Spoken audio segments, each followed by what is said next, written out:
Hi, here's another video. I've got this project on where I'm going to be converting this 1980s radio TV cassette into colour.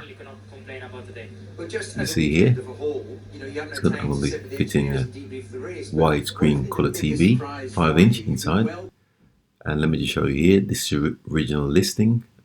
It's a vintage Alba TVC50 radio TV cassette, which I've been having a look at online. And the seller states that it powers on, but the tape does not work and you can't get anything on the TV, so it's selling us spares and repairs. So okay, so I've managed to get it for a tenner, and here it is. Just give you a close up here. You can see the model number on the back there. So I'm going to be having a look at that today. Just give you a closer look. It's been sitting somewhere for a while because there's a lot of dust, and the volume knobs are missing. So that's something I'm going to have a look at. Show you the back here. So you can see a lot of dust on here. Okay, switched it on. This is the TV. Obviously you're not going to get any channels because it's analog, black and white, and that channel was shut down a few years ago. It's all digital now, so you won't get anything on TV. And this is how you tune the TV in with the radio dial. Let me just pick it over to the radio, and the radio does work, but this left hand channel is crackly, the volume is crackly, so I'm going to have a look at that also. But the radio does work.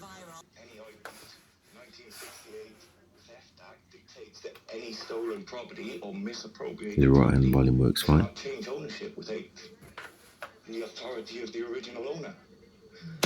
Okay, switch it over to the cassettes. Let's pop the tape in.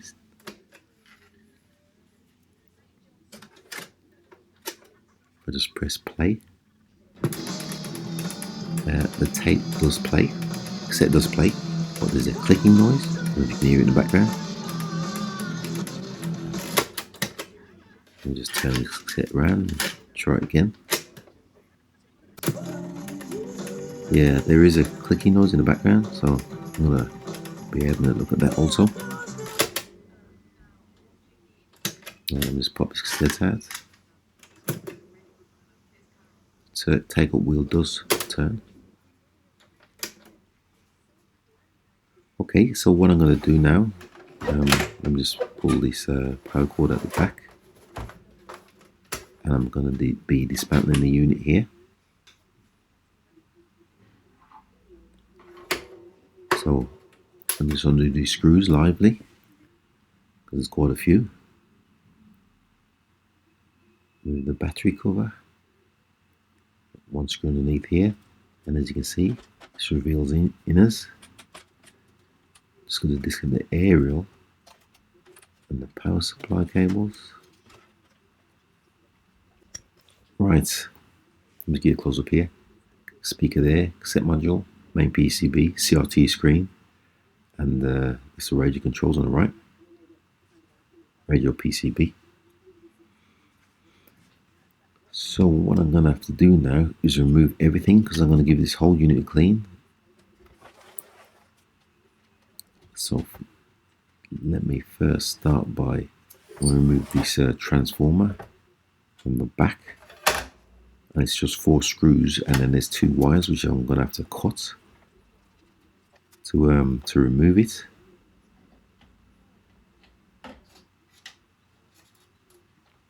Okay, so that's the transformer removed.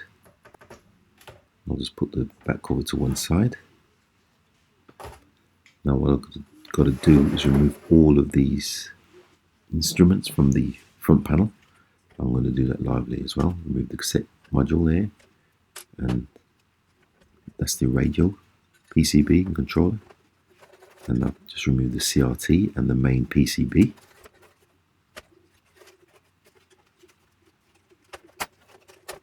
And just undoing all the cables from the cable tidy. I'll just leave this to one side. Remove all the knobs as well. This is the inside of the front panel, which is dusty. And these are the knobs for the cassettes and the volume, the tuner, the back cover. I'm going to give these all a clean. So what I'm going to do, I'm just going to pop them into this tub. Bit of fairy liquid and warm water.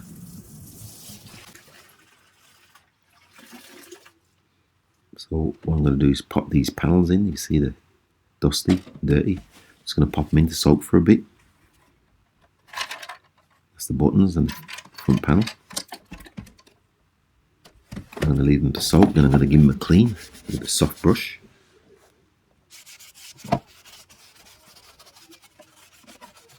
And then I'll take it outside and just give it a rinse, get rid of all the salt. So the salt coming off. And then I'm just going to leave it here to dry whilst I have a look at the PCB, which is here. There's a lot of dust around these parts, so first thing I'm going to do is just use my soft brush on a vacuum just to get rid of the dust. There's a lot of dust on top of the cassette here, and I'm just getting it clean also. I'm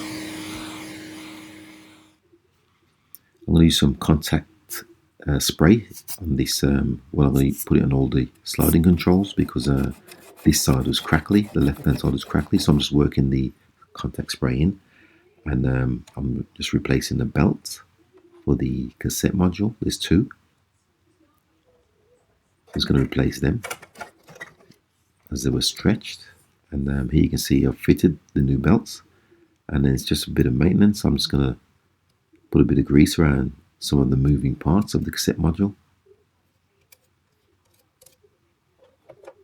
Just work it in here. Okay. That'll do for now. Here's the panels, nice and clean, the front and rear panel. You can see I've got them nice and clean and nice and dry now. Back cover, and these are the buttons which are removed. And this is the back cover for the unit. So firstly, what I'm going to do is show you the inside of the cassette.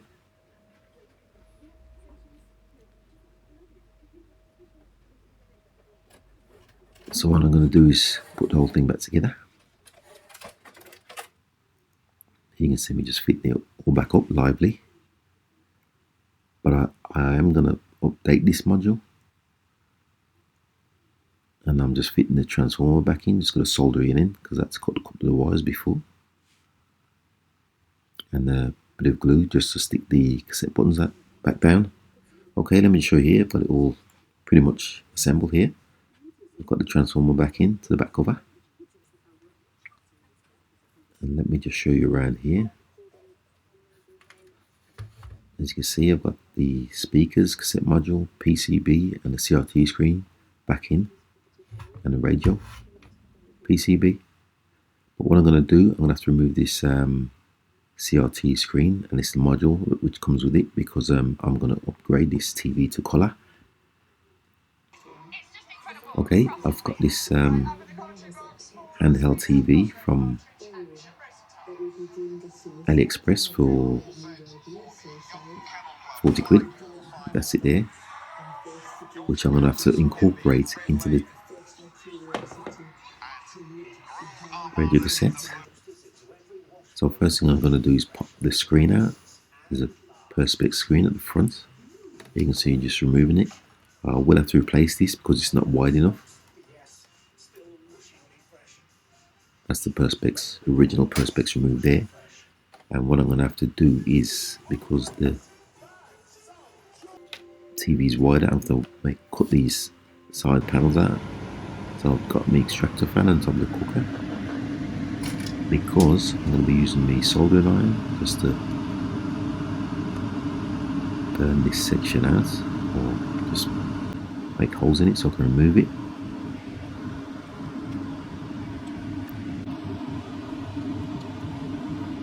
And I've got it on the extractor fan just to suck the smoke out, extract the smoke out. Okay, so I've managed to remove these panels here for the TV. I measured it and the TV should just about fit. Now that I've removed these side panels, because it's wider than the CRT screen, it's about that wide.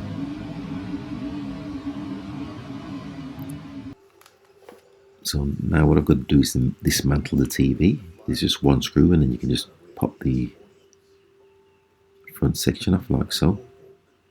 There you can see I've got it separated. I've got to get the screen out of its housing without damaging it and remove the battery.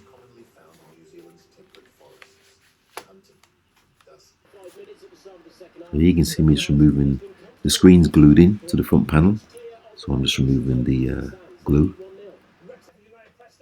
hot glue, and I've managed to remove it without damaging it, fortunately.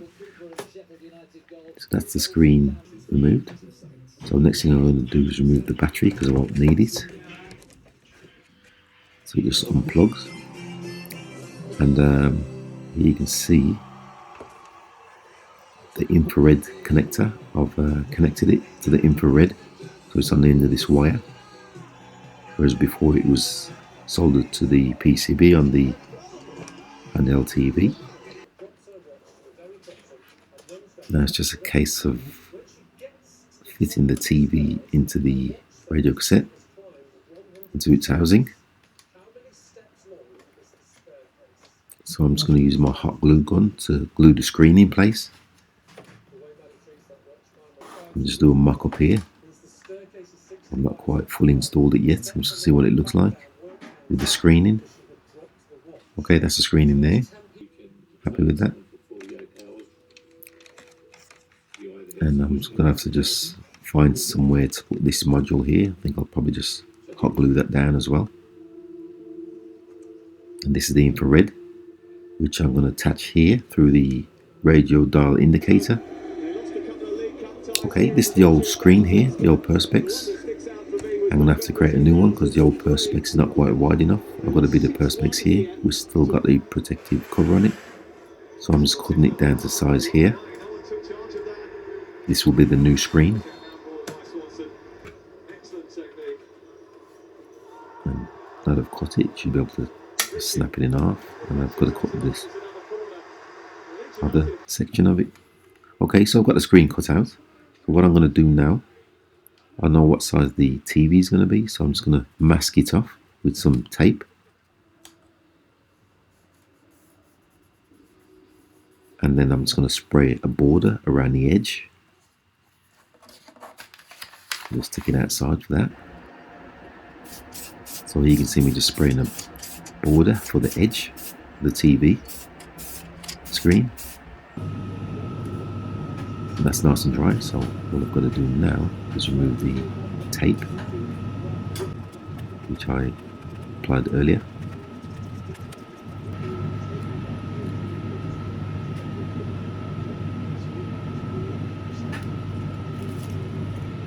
So this will be the new screen, slightly wider than the old one.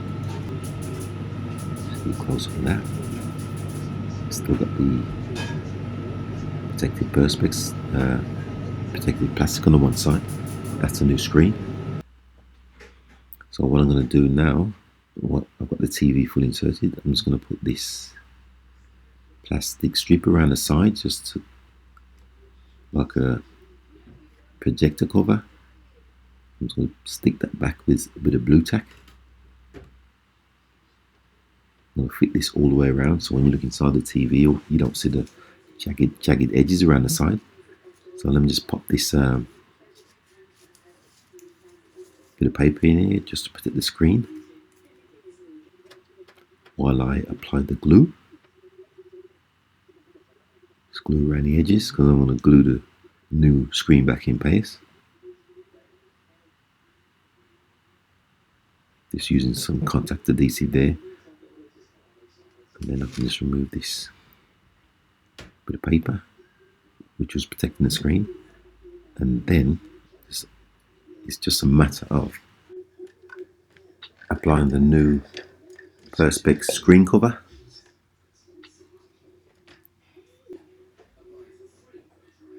and then I'm just going to press it down with this book. Make sure it's nice and flat. And this is what the screen cover looks like fitted. Let me show inside here. I've had to connect the TV to the main board, obviously, because I want the sound to come out of speakers. So here I've got this wire connected to the sensor, infrared sensor for the remote control, and that's fixed to the front here, which you saw me do earlier. Okay, so then we've got the power, which runs along here, and I managed to find the right voltage connected to the board here. So when I turn the TV on with the switch, it comes on. And this is the audio, which I've also connected to the PCB, so that the sound comes through the speakers and everything operates as it should do, coming through the module. Here you can see I'm just the back of the TV. I'm just fixing that down with some glue, hot glue. I'm going to also incorporate this 18-volt battery and charger, so I don't have to keep putting batteries in. And here you can see, just give you a quick look, that's the whole lot incorporated there. Looks quite a long video. Okay, this is the finished item here. Let me show you here. Let me just pop this cassette in.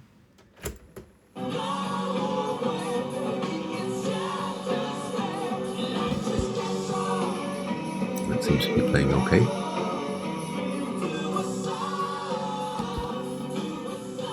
Still got to get the volume controlled knobs.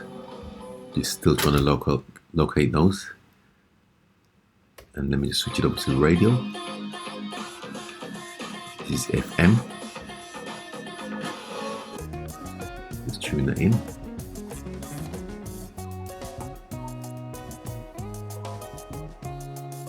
Okay, so that's FM radio. Let me switch it over to the TV.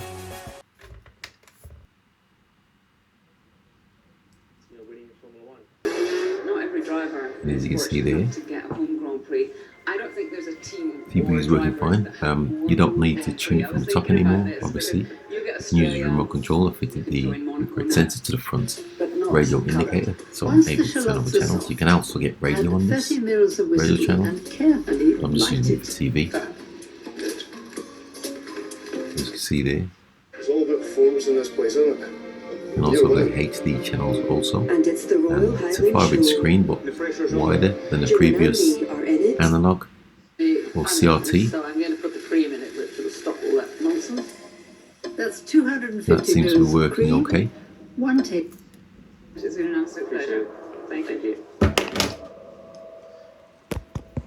So let me just show you around here. Like I said, Lando, his usual charming self there, but it's Oscar. Incorporated the battery. Let me show you the top. It was all dusty so before. It's nice and clean. He's like a proper Jekyll and Hyde driver persona.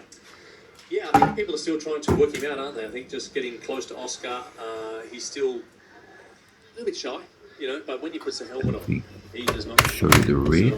So, he hasn't got the correct Incorporated some of the features from the battery. I'll fit them in. It's the battery indicator. So he's still I've fitted it to the top here, so you know how much life left in the battery, and the battery just seems to last forever. I've not charged it since I've had it up and running. It just seems to last forever. I don't know how long it lasts, but it just rolled it down. And when you plug the power in, also, you get this. This is about the building blocks of a season. Yeah. They have only completed 50% of the job here in Oz. Let's not forget Max P3, Russell P4. And it's charging the battery now. The swing in the weather is crazy. Yesterday Like was I said, 35 degrees. Today it's about I've had it running for 15, a week so something far, like that. and seeking the refuge battery here just in, does not in seem to be going down, which is good. What's going to happen out there? That first lap's going to be bonkers. Yeah, visibility extremely challenging from like third So, or fourth car back. It might that's even be a pretty much rolling complete start, now. because like I said, So with that, thanks for watching once again, and please subscribe. So they might just